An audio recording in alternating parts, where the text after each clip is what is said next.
All right, thank you very much. Hello, everybody. It's your good friend Pozzible here, and I'm back in action. Sorry to be out of touch recently, but I'm back with the next batch. I'll look at what's coming back on Valentine's Day. Valentine's Day, and you know what that's going to mean? Yes, it's remake time.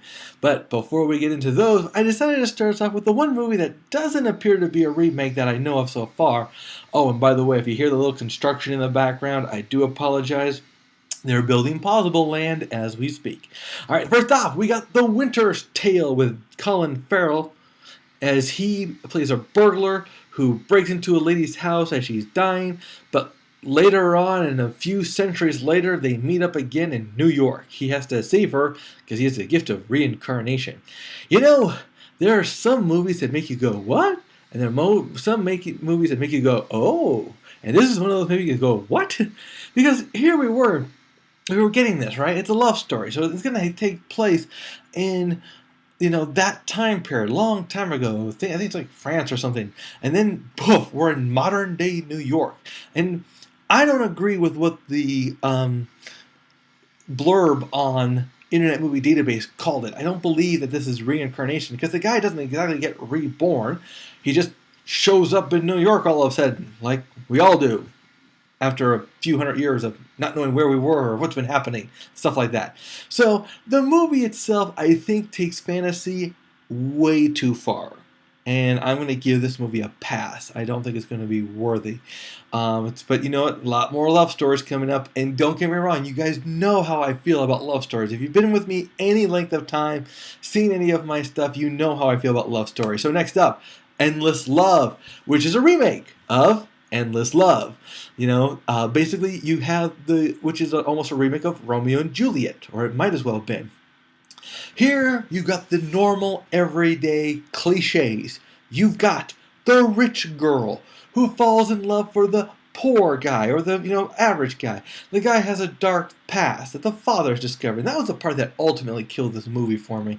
This movie was always teetering on the brink, because here you got this girl, she's intelligent, she's sheltered, she has a bright future, because that's the way they do it nowadays. That's always the girl. And they have this guy who's just a hard-working guy, but not very bright, doesn't have a bright future, can't really support the family or anything like that.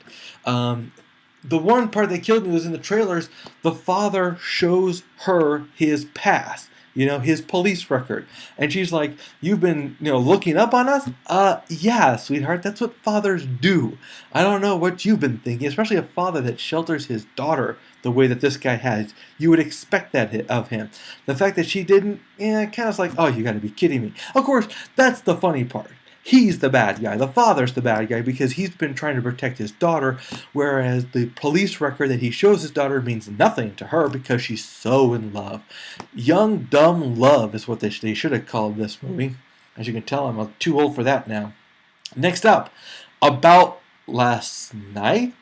No, that's the wrong movie. It's the modern About Last Night. No, that's Last Night with Keira Knightley. It's About Last Night. The different no, not that. That's the same movie. Only now it's in German, I think. Come on, it's About Last Night. There we go. The About Last Night. Yes. Whether or not this is another remake, it's hard to say. But this is another one of those he said, she said type of love stories where you have the couple that's the expert, the couple that's just starting to fall in love, and what happens once your love, the passion goes away. Of course, you've got the one night stand that happens after the first date, and of course, where do you go from there?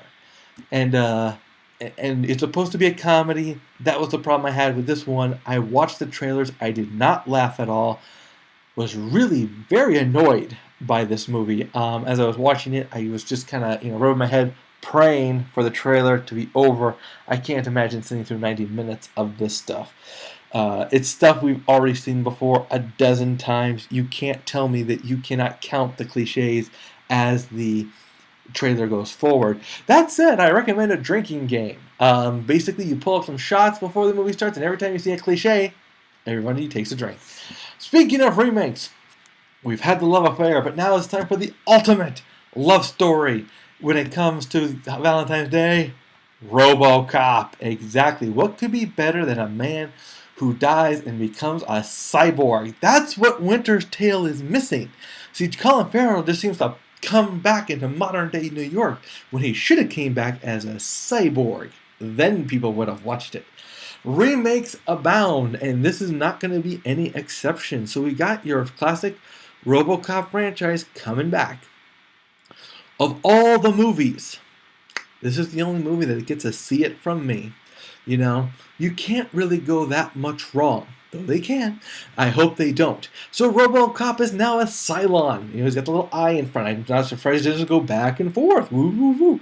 No, they changed his look. They're going to make it a little bit better. They've got a very star-studded cast with Samuel L. Jackson and Michael Keaton and a lot of people. So I'm really looking forward to RoboCop. But then again, you might be saying, well, yeah, Pozzible, you're a guy. Yeah. And if you have a girlfriend who loves you, you'll see this movie.